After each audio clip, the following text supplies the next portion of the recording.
le vernissage de l'exposition des diplômés, d'une partie des diplômés de l'ESSAC. Je dis bien une partie parce que, faute de place, c'est toujours un peu récurrent, on ne peut pas montrer tous les diplômes. Donc là, nous avons les diplômes de 5e année, sachant que les diplômes de 3e année, s'ils sont bien sages, dans 2 ans, seront exposés aussi. Donc cette année, nous avons décidé de faire appel à un curateur, un vrai artiste connu, reconnu, patenté, qui va vous être présenté tout à l'heure par Jean-François Denou. Je voudrais simplement remercier tous les étudiants de l'école, tous, de la 1re à la 5e année, parce qu'ils ont bien travaillé. Je voudrais remercier toute l'équipe pédagogique, les secrétaires, les techniciens, sans qui rien ne serait possible, et tout le personnel de maintenance de l'école. Voilà, donc un grand bravo à tous pour cette année scolaire. Et maintenant, on va vous présenter l'artiste qui a accompagné ses étudiants dans le montage et dans l'esprit de cette exposition qui va durer tout l'été.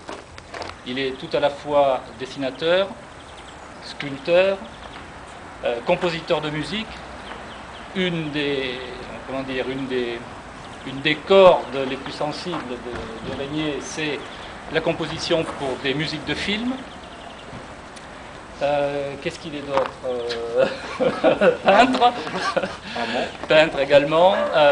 Voilà. Et donc on a l'idée de le faire venir à l'école sur un workshop qui combinait à la fois le dessin et la musique, a fait qu'à un moment donné avec l'équipe pédagogique on s'est dit que c'était peut-être bien aussi d'utiliser des compétences et un regard qu'il s'est développé dans son travail pour parrainer les artistes de 5e année, enfin les futurs artistes de 5e année, et leur donner la possibilité d'avoir une expérience professionnelle, une première expérience professionnelle, se frotter leur travail au travail d'un artiste qui expose régulièrement dans des musées et dans des galeries, ce qui donne donc cette exposition que vous avez aujourd'hui, en fait, où Régnier n'a absolument pas voulu avoir une salle pour lui et être présenté comme l'artiste, et puis, on va dire, les futurs artistes à côté, mais a voulu absolument se mélanger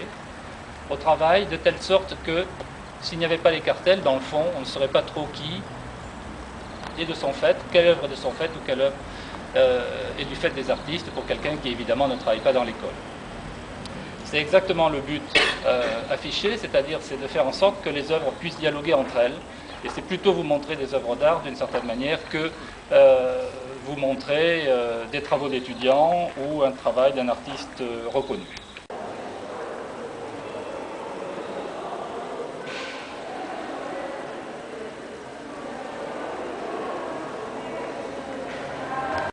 Moi je suis pas très bon pour parler.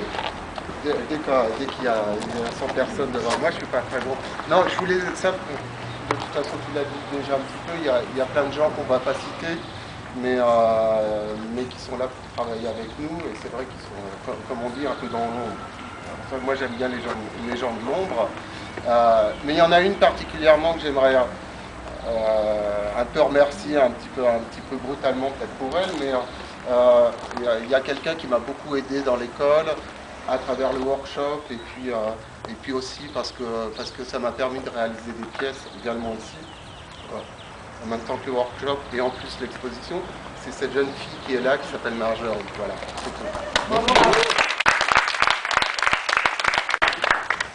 Merci.